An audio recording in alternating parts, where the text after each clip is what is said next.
ਲਹਿੰਦੇ ਪੰਜਾਬ ਤੋਂ ਮੈਂ ਤੁਹਾਡਾ ਹੋਸਟ ਮਹਿਰ ਵਕਾਰ ਅਨਵਰ। ਲੋ ਜੀ, ਜਗ੍ਹਾ ਜਗ੍ਹਾ ਤੇ ਜਿਹੜੀਆਂ ਮਵੇਸ਼ੀ ਮੰਡੀਆਂ ਨੇ ਉਹ ਸੱਜ ਗਈਆਂ ਨੇ ਤੇ ਸ਼ਹਿਰੀਆਂ ਦੇ ਨਾਲ ਨਾਲ ਬੱਚੇ ਵੀ ਵੱਡੀ ਤਾਦਾਦ ਦੇ ਵਿੱਚ ਆਉਂਦੇ ਪਏ ਨੇ ਤੇ ਜਾਨਵਰਾਂ ਨੂੰ ਵੇਖ ਕੇ ਦਿਲ ਖੁਸ਼ ਕਰਦੇ ਪਏ ਨੇ। ਲੇਕਿਨ ਜਿਹੜੀ ਖਰੀਦਦਾਰੀ ਏ ਉਹ ਨਹੀਂ ਹੁੰਦੀ ਪਈ। ਇੱਕ ਪਾਸੇ ਜਿਹੜੇ ਵਪਾਰੀ ਨੇ ਉਹ ਦੱਸਦੇ ਪਏ ਨੇ ਕਿ ਅਸੀਂ ਬੜੀ ਮਿਹਨਤ ਕਰਕੇ ਖੂਬਸੂਰਤ ਜਿਹੜੇ ਜਾਨਵਰ ਨੇ ਉਹਨਾਂ ਨੂੰ ਪਾਲਿਆ, ਤੇ ਦੂਸਰੇ ਪਾਸੇ ਜਿਹੜੇ ਸ਼ਹਿਰੀ ਨੇ ਉਹ ਕਹਿੰਦੇ ਪਏ ਨੇ ਕਿ ਇਸ ਦਫਾ ਸਿਰਫ ਅਸੀਂ ਜਾਨਵਰ ਵੇਖ ਸਕਨੇ ਆ, ਖਰੀਦ ਨਹੀਂ ਸਕਦੇ। ਮੇਰੇ ਨਾਲ ਇੱਥੇ ਕੋਈ ਸ਼ਹਿਰੀ ਵੀ ਮੌਜੂਦ ਨੇ, ਵਪਾਰੀ ਵੀ ਮੌਜੂਦ ਨੇ।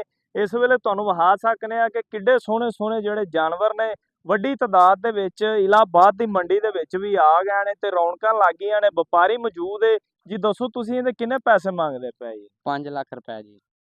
ਤੇ ਸ਼ਹਿਰੀ ਕੀ ਕਹਿੰਦਾ ਪਿਆ? 2 ਲੱਖ ਰੁਪਏ ਲਾ ਰਹੇ ਨੇ। ਹਾਂਜੀ, ਤੁਸੀਂ ਕੀ ਕਹੋਗੇ? 2 ਲੱਖ 1,80,000 ਰੁਪਇਆ ਲਾ ਰਹੇ ਆ। ਇਹ ਕਹਿੰਦੇ 5 ਲੱਖ ਰੁਪਈਆ। ਤੇ ਕਿੰਨੇ ਦੇ ਵਿੱਚ ਗੱਲ ਬਣੇ ਜੀ? ਇਹ 4.5 ਦੇ ਵਿੱਚ ਗੱਲ ਬਣੇ ਦੀ। ਪੂਰਾ ਸਾਲ ਮਿਹਨਤ ਕੀਤੀ ਏ ਤੇ ਜਨਵਰੀ ਤਾਂ ਵੇਖੋ ਕਿੱਡਾ ਖੂਬਸੂਰਤ ਹੈਗਾ। ਤੇ ਲੇਕਿਨ ਸ਼ਹਿਰੀ ਭਰਾ ਇੱਥੇ ਰੇਟ ਨਹੀਂ ਲਾਉਂਦੇ ਪਏ। ਉਹ 2 ਲੱਖ 1.5 ਲੱਖ ਜਾਨਵਰ ਦਾ ਰੇਟ ਲਾ ਰਹੇ ਨੇ। ਕੀ ਖਵਾਉਂਦੇ ਰਹੇ ਜੀ? ਇਹਨਾਂ ਨੂੰ ਚੋਕਰ ਪਾਉਂਦੇ ਰਹੇ ਆ, ਵੰਡਾ ਪਾਉਂਦੇ ਰਹੇ ਆ, ਤੋੜੀ ਪਾਉਂਦੇ ਰਹੇ ਆ। ਤਾਂ ਖਰਚਾ ਹੀ ਜਿਹੜਾ ਅਸੀਂ ਕੀਤਾ ਉਹ ਹੀ ਨਹੀਂ ਇੰਨਾ ਹੈਗਾ, ਤੇ ਇਹ ਤਾਂ ਫਿਰ ਬੱਚੇ ਦਾ ਮੁੱਲ ਲਾ ਰਹੇ ਨੇ।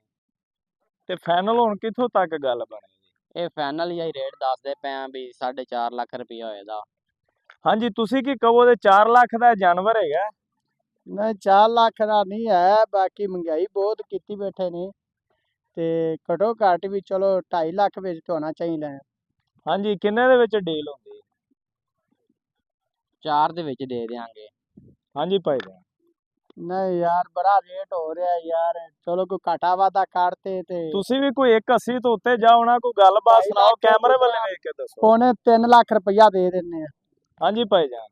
ਨਹੀਂ ਇੰਨੇ ਚ ਸਮਝਦਾਰ ਨਹੀਂ ਆਉਂਦੀ ਬਈ। ਕਿੰਨੇ ਵੇ ਸਮਝ ਆ ਰਹੀ?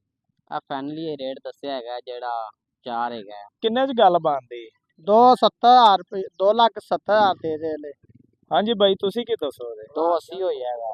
ਹਾਂਜੀ, ਬਹੁਤ ਠੀਕ ਹੈ, ਰੇਟ ਸਹੀ ਲਾ ਦਿੱਤਾ ਯਾਰ। ਕਸਾਈਆਂ ਕੋਲ ਵੀ ਜਾਣਾ ਹੈ, ਉਹਨਾਂ ਨੇ ਵੀ ਇਹ ਬੜੇ ਪੈਸੇ ਮੰਗਣੇ ਨੇ।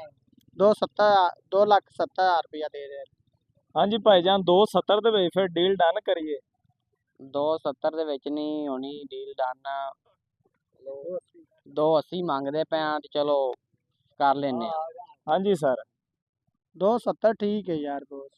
270 ਰੇਟ ਬਹੁਤ ਰਹਾ। ਚਲੋ ਠੀਕ ਹੋ ਗਿਆ। ਲੋ ਜੀ, 270 ਦੇ ਵਿੱਚ ਹੈ। ਤੁਸੀਂ ਵੇਖ ਸਕਦੇ ਹੋ ਕਿੱਡਾ ਸੋਹਣਾ ਜਾਨਵਰ ਹੈ। ਲਾਹੌਰ ਡਿਜੀਟਲ ਦੀ ਟੀਮ ਨੇ ਇਸ ਵੇਲੇ ਇਸ ਜਾਨਵਰ ਦੀ ਜਿਹੜੀ ਫਰੋਖਤ ਹੈ ਉਹ ਕਰਵਾ ਦਿੱਤੀ ਹੈ। ਇਹ ਸ਼ਹਿਰੀ ਨੇ ਖਰੀਦਿਆ ਹੈ ਤੇ ਇਹ ਜਾ ਕੇ ਜਿਹੜੀ ਈਦੇ ਕੁਰਬਾਨ ਹੈ ਉਹਦੇ ਹਵਾਲੇ ਦੇ ਨਾਲ ਹੁਣ ਜਿਹੜੀ ਸੁਨਤੇ ਇਬਰਾਹੀਮੀ ਉਹ ਦਾ ਕਰੇਗਾ। ਤੇ ਇਸ ਵੇਲੇ ਤੁਸੀਂ ਵੇਖ ਸਕਦੇ ਹੋ ਬੱਚੇ ਵੀ ਜਿਹੜੇ ਨੇ ਵੱਡੀ ਤਾਦਾਦ ਦੇ ਵਿੱਚ ਸੋਹਣੇ ਸੋਹਣੇ ਜਾਨਵਰ ਵੇਖਣ ਦੇ ਵਾਸਤੇ ਇਸ ਮੰਡੀ ਦੇ ਵਿੱਚ ਪਹੁੰਚ ਗਏ ਨੇ ਤੇ ਵੱਡੀ ਤਾਦਾਦ ਦੇ ਵਿੱਚ ਜਿਹੜੇ ਸ਼ਹਿਰੀ ਨੇ ਇਥੋਂ ਖਰੀਦੋ ਫਰੋਖਤ ਵਾਸਤੇ ਆਉਂਦੇ ਪਏ ਨੇ। ਲੇਕਿਨ ਇਸ ਦਫਾ ਜਿਹੜੀ ਮਹਿੰਗਾਈ ਹੈ, ਵਪਾਰੀ ਵੀ ਜਿਹੜੇ ਨੇ ਉਹਦਾ ਸ਼ਿਕਵਾ ਕਰਦੇ ਪਏ ਨੇ ਤੇ ਨਾਲ ਨਾਲ ਜਿਹੜੇ ਸ਼ਹਿਰੀ ਨੇ ਉਹ ਵੀ ਇਹਦਾ ਸ਼ਿਕਵਾ ਕਰਦੇ ਪਏ।